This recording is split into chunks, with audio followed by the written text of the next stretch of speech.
Hello and welcome to the Anishnaabe History Podcast. I'm Chris Waite.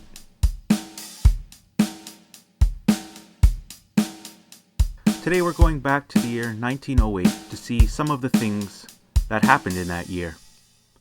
Wilfrid Laurier's Liberals won a fourth consecutive majority government. Canada's population was growing rapidly. Canada's wealth, at least for those of European heritage, was growing too. The master plan was to link east and west by railroad. The prairie grain would be exported to the industrialized world. Those industrialized nations would, in turn, invest in Canadian resource development. All Canada needed was European settlers to occupy the West. Indians had been stripped of their land rights and pushed onto reserves. The United States of America was continuing to grow, too. For instance, the 46th star on the American flag representing Oklahoma was added to the Union. Years of political wrangling had culminated in the proclamation by President Theodore Roosevelt that Oklahoma was now indeed part of the American Union.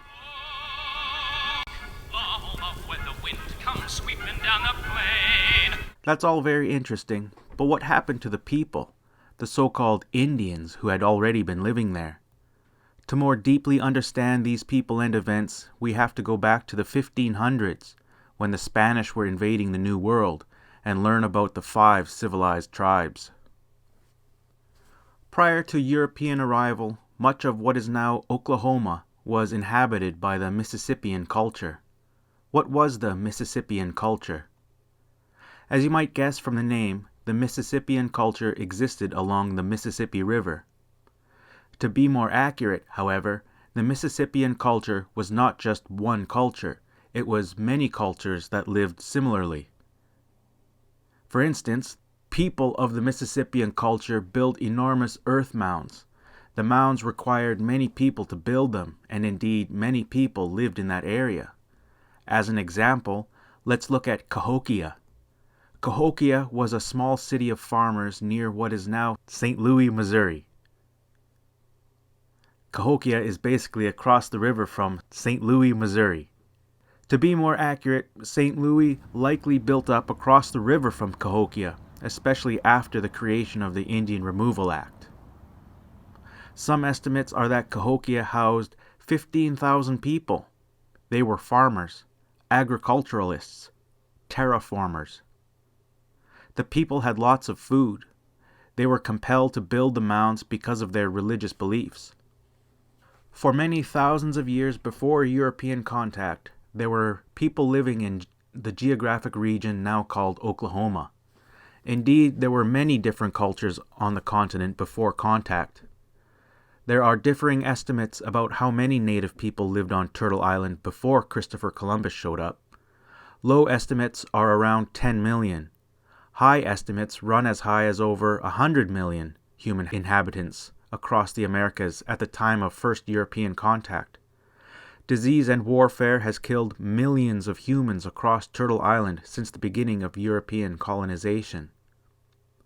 What do I mean by colonization? We can go to the voyages of Christopher Columbus in the 1490s for some indication of the intent of European explorers, missionaries, venture capitalists, and nation builders. Europeans made abundant records of their exploits. Don't mistake this for meaning there was no writing or methods of data collection in the New World. In fact, the opposite is true. In the New World at the time of European contact, there was writing, music, architecture, and agriculture in the so-called New World. The myth of the uncivilized savage is just that, a myth.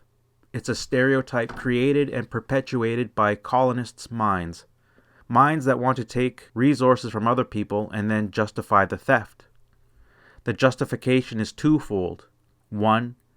Indians were savages without government and therefore had to be civilized. And 2. The land was supposedly unused and therefore justified the expropriation of land from natives to European settlers. Let me be clear.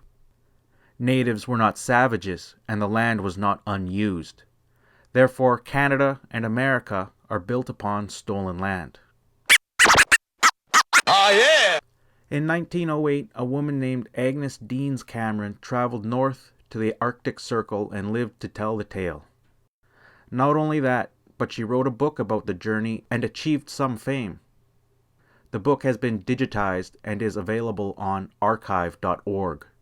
Cameron had some interesting impressions about the people whom she called Eskimos. Quote, "Through all these years, no one has visited the Eskimo from the outside with the purpose of doing him good, but rather with the idea of exploiting him. Yet from the days of Sir John Franklin and Sir Alexander Mackenzie to the recent voyage of Amundsen, the spontaneous tribute of every man who has met them, talked with them, and received their hospitality is the same. The Eskimo is generous, and his word is worth its full face value. What we have done for the Eskimo is a minus quantity. What he has done for us is to point a splendid moral of integrity, manliness, and intrepid courage." End quote. Cameron did not describe the northern people merely as savages, noble or otherwise. She even contrasted Eskimos with southern neighbors, whom she called Indians. She continued her description of cultures as follows, quote, "Indians beg and boast. The Eskimo does neither. With no formulated religion or set creed, he has a code of ethics which forbids him to turn the necessity of another to his own advantage. Amundsen's farewell to his Eskimo friends sets the thoughtful of us thinking, 'Goodbye, my dear, dear friends. My best wish for you is that civilization may never reach you.' The trite saying is that the Lucho Indians forced the Eskimo north, keeping them with patient faces turned toward the pole. But the Eskimo has a better country than the Lucho has, for it is less rigorous and it produces more foodstuffs. The Lucho at Fort McPherson knows what it is to experience 60 below Fahrenheit, while at the coast it doesn't drop below 55.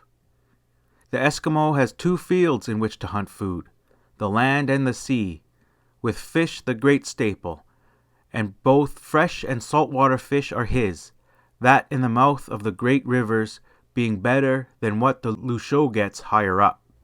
End quote. Cameron describes the Inuit, whom she calls Eskimo, not as victims of displacement, but as hunters in abundant fields. Violence, in Cameron's writing, is attributed to outsiders invading the Arctic. One group is the Lucho people. Who are the Lucho Indians that Cameron mentions? According to the Catholic Encyclopedia, written in 1910, and also available online for free, the Lucho Indians were, quote, "the would-be Kuchin of some ethnologists, and the Tukud of the Protestant missionaries. Richardson called them quarrelers. They call themselves generally Dine, men, and form an aggregate of closely related tribes, a sort of ethnographic confederation, the most northwestern of all the Dene divisions. Their habitat extends from Anderson River in the east to the western extremity of Alaska. East of the Rocky Mountains, their southern frontier is today about 67 degrees north latitude, and west of that range their territory reaches somewhat more to the south. Practically the whole interior of Alaska is claimed by them. In the north they have for neighbors the Eskimos. They are, or were originally, divided into 14 tribes, vis-a-vis the Kayukotene, or people of the Willow River, conterminous with the Eskimos of Norton Sound, an important subdivision of more or less mixed blood, more commonly known by its Eskimo name, Ingalet.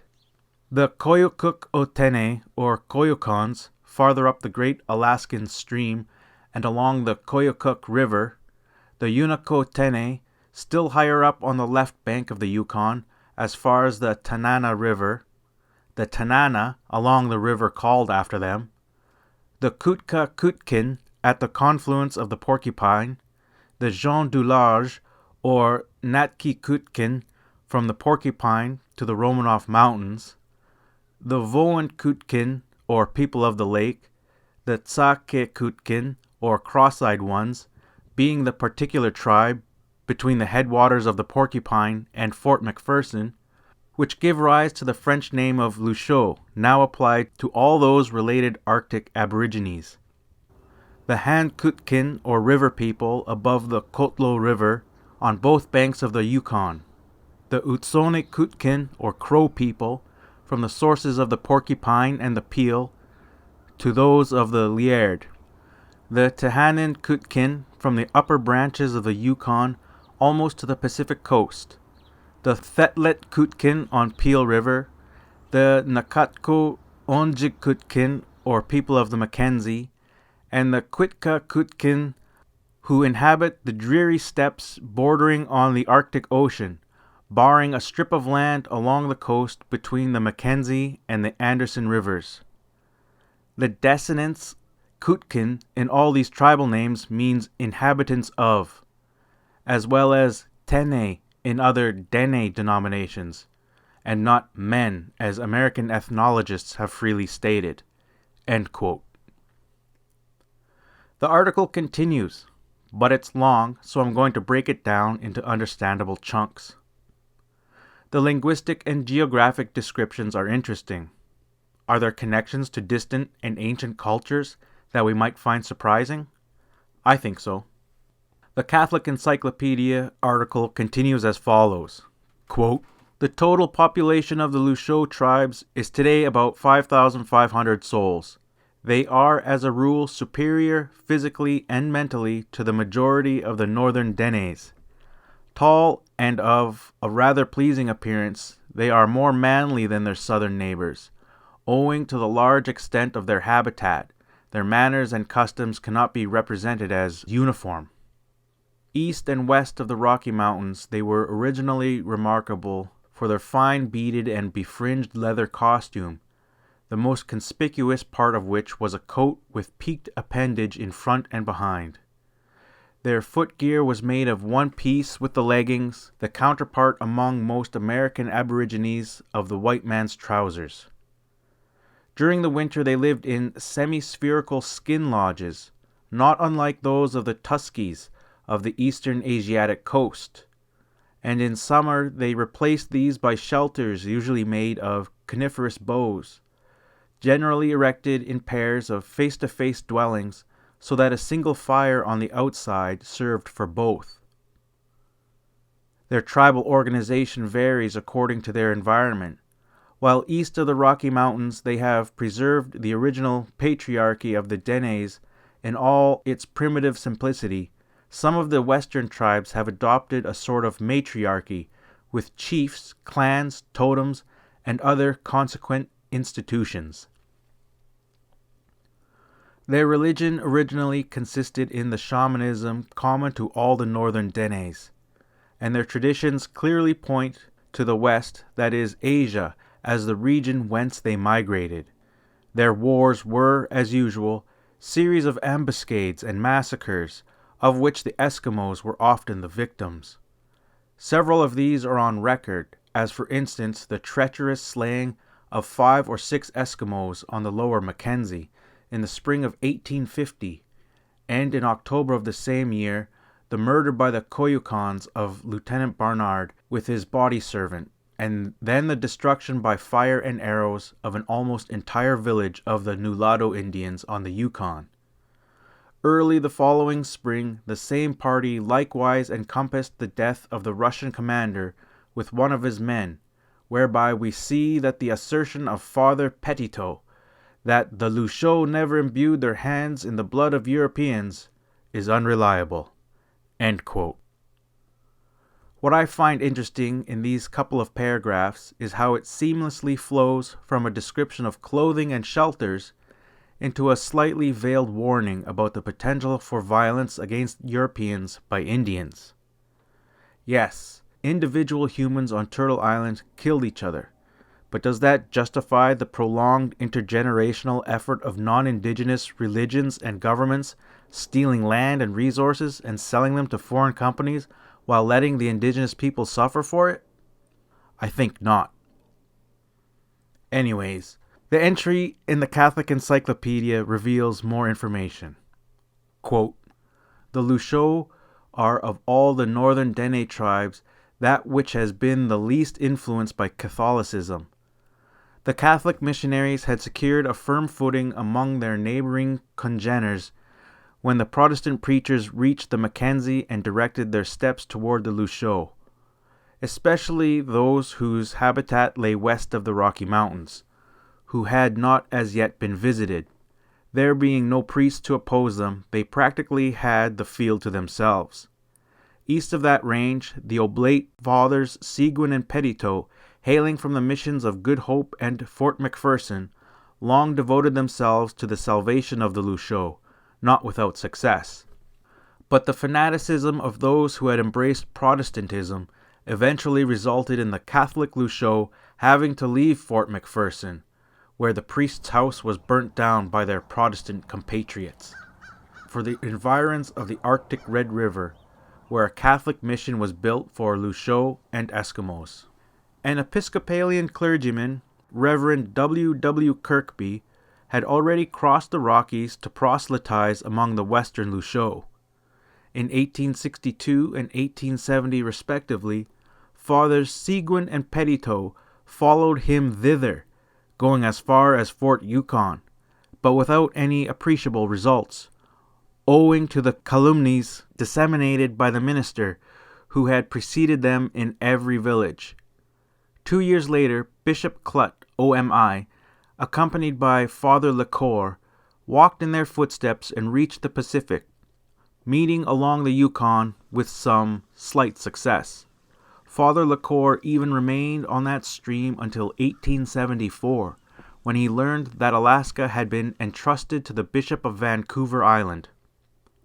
The latter advanced in 1877 as far as Nulato from the coast, but in November 1886, he was murdered in the course of another apostolic tour in the valley of the Yukon. I should add here that he was not murdered by Eskimos or Lucho Indians. He was murdered by a European. But I continue the quotes. Nevertheless, the efforts of the two bishops had not been in vain. They paved the way for establishment by the Jesuits of a mission in 1887 among the westernmost Lucho. The following year, a little band of Sisters of St. Anne arrived there, who immediately opened a school for the Lucho and Eskimo girls, while lay brothers of the Society of Jesus were doing the same on behalf of the boys of both nations. Most of the Eastern Lucho are now excellent Catholics." End quote.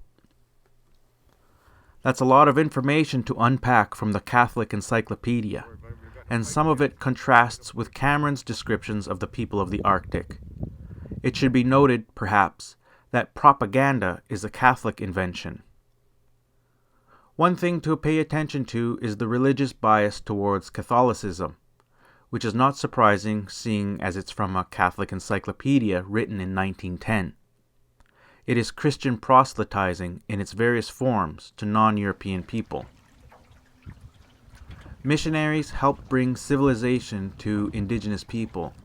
The Christian bias, plus the cultural pecking order implied by religious comparison, paints a picture of Euro-Canadian attitudes towards indigenous peoples. The encyclopedia description implies European cultural superiority over the people described therein. A third thing to notice is the reference to the Inuit Eskimo people arriving in their contemporary location via northeastern Asia. Furthermore, the encyclopedia refers to conflict between the Lucho Indians and Eskimos, as well as between the Lucho and Europeans. What I want to highlight are the characteristics of the people whom are referred to as Eskimos in these old documents. In the Catholic Encyclopedia, they are referred to as victims of attacks by a group of Lucho people. This is because, generally, the indigenous inhabitants of this region were not warlike. They weren't cowards, they were peaceful, and they were adapted to the Arctic environment. Another instance of attack upon the Inuit was back in 1771. That attack had occurred at the hands of a Chippewayan man named Matanabe, who was a guide for Samuel Hearne, an English explorer. It should be noted that although the attack involved Inuit people, the location of the attack was hundreds of kilometers from the area discussed in the Catholic Encyclopedia and the area discussed in the book by Cameron. So yes, there was violence, but it can be argued that violence was not widespread amongst the Inuit. In fact, there's evidence to the contrary. For example, the ambuscades and massacres, as they are described in the Catholic Encyclopedia, are all the Inuit knew of war. There were no standing armies. There were no legions. They had igloos, not castles, because they dealt with extreme weather instead of catapults and trebuchets. European contact changed everything. When did the first European get to this part of the Arctic? Although there was some European contact by explorers on the eastern coastal areas in the 1700s, it was in the mid-1850s that white culture started to impact the Arctic peoples. Even in 1908, Cameron could see the impact already happening. She observed, quote, "Through the years, there was bad blood and mutual distrust between Eskimo and Lucho. The last pitched battle occurred in the 1860s, when of the contestants only 2 Lucho escaped and not one Eskimo was killed. The Hudson's Bay Company officer at the close of the fight called together the relatives of the slain Lucho, upon whom rested the duty of revenge, and out of the company's stores paid in trade goods the blood price of the slain. Since then, both peoples have traded at Forts McPherson and Arctic Red River, maintaining a sort of armed peace, but with no deeds of violence. The Lucho Indian, his wives, his babies, and his slab-sided dogs suffer from starvation almost every winter. In the whole history of the Eskimo, there is not an authenticated story of one of this people having starved to death. Once more we protest against misapplied sympathy. However it may have been in the past, the Eskimo stays on the coast today because it is to him God's country, and not because any hostile Lucho sends him there. For the past 20 years, the men on the American ships have employed the Eskimo to aid them in the whaling industry, picking up different bands all the way from Bering Sea eastward as they sail in from the Pacific, and depositing each group at their individual beaches as the ships take out their rich spoils of baleen and oil at the close of the season. The Eskimo has proven a valued aid to this industry. How has the intrusion of the whites into his ancestral sea domain affected the Eskimo? Within 2 decades, the European population of this Mackenzie River Delta region has been cut down from 2,000 to probably 1/4 of that number. The causes? White men's diseases.